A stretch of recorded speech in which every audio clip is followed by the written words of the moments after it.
These AirPods Pros is one of the most expensive true wireless earphones in the market at $379, and that's only slightly lower than Sennheiser Momentum's, which cost over $400 and was released in 2018, which, by the way, it's getting really old in terms of digital age.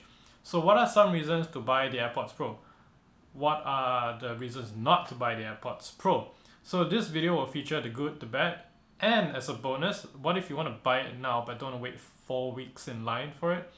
I have a way, and you might want to stay to the end of this video to find out how. So let's just jump right into it. If you're thinking of upgrading or just outright buying a new in-ear wireless earphones, the AirPods Pro makes a compelling case. Pun intended, obviously. The shell itself has widened, it's bigger than the original AirPods, but it's still more pocketable than the Sony WF-1000XM3, which I reviewed, and you can take a look over somewhere around here. The earbuds themselves have improved, and this is due to the in-ear design, which now isolates sound. This change is so necessary as the original AirPods doesn't sit comfortably in a lot of people's ears, my own included, and by providing removable silicone tips size S, M to L, Apple is literally telling us that the older generation of AirPods are just for noobs.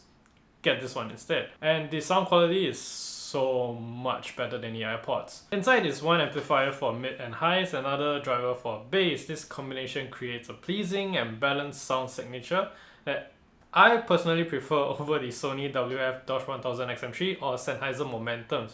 If you hear them for yourself, or if you want to, I mean, you can just go to the Apple Store and they'll let you have a sample. That brings me to the most marketed feature on Apple's keynote, the noise cancelling feature. I can straight up tell you, it is not the same quality as Sony's. It doesn't cancel as well as Sony, but it gets really close. And to put it into perspective, with like the Sony earbuds, I can almost hear no noise when I'm at the hawker center. And let's say I swap it out with the AirPods Pros and I play at 50% volume. I can still hear some noise, but it's not that bad because I tend to focus on what I'm listening to, and it's not a bad experience because if I really want to hear what's around me, I can just force press the right side of the AirPods Pros and that turns on transparency mode. This mode allows me to hear the sounds that's like around me. But where Apple shines over Sony's is the feeling of pressure with the noise cancellation. See, when the earbuds try to cancel out noise, it creates like sort of like this atmospheric bubble of pressure. So Apple elevates this pressure by including a vent over here. And combined with Apple's engineers and magicians, it manages to reduce the pressure feeling to the point that it's not overbearing, that it kind of like when the airplanes are taking off or landing, the kind of situation. But here's the thing, right? So the AirPods are so well designed, so well rounded that it stands out as an overall great product, but it comes with an overall higher price tag, one of the highest in the true wireless earphone market. It doesn't shine in terms of quality of music, but it trades that for comfort. Doesn't have the best noise cancellation, but it does the job well enough. It doesn't last as long as other wireless earphones, but 4.5 hours of playtime is more than what people usually listen to when they are commuting to and from work. So Apple created a comfortable enough product that appeals to everyone, you and me. This is why the original AirPods did so well and captured a market share overwhelmingly. They understand what people need. They don't have to be the best in everything, and by being great enough, it outshines by being the most well-rounded product. So it's Singapore dollars, $379 worth paying for? I would say yeah. Because currently, there actually isn't a true wireless earphone that has three things: noise cancellation, water resistance, and long-lasting comfort. Wrap that all in a small package and it's quite a killer option. So in this sense, like whenever there's features missing, right, I expect other companies to jump on this bandwagon soon to include like water resistance and noise cancelling.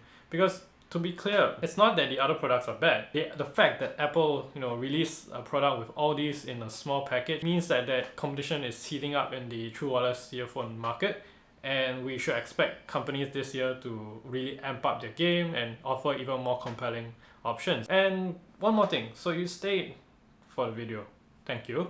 And let's get to how you can try and get the AirPods Pro tomorrow or even the day after. I spoke to someone at the Apple store, and from what they've told me, you can get the AirPods on the day itself. So what you can do is that, because Apple's shipment comes probably every day, I'm not very sure, I'm not logistics, but what you can do is that you should check the Apple Store app at about 8 a.m. every morning and see if there's stock available at Orchard Road or Jewel. If you see that there is, quickly buy it and choose a collection point.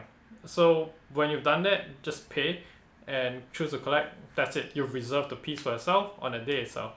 Ta-da! Of course, the only downside is you have to wait and try it every day, of course. And I think it's a good trade-off considering you have to wait 4 weeks for it. And thank you so much for watching. So I hope you've liked what you've seen. If you do, hit that subscribe and like button. And if you don't, leave me a comment. I'll respond to it and I'll improve on whatever I can. So I'm Ryan Reviews. I'll catch you guys in the next video. Bye!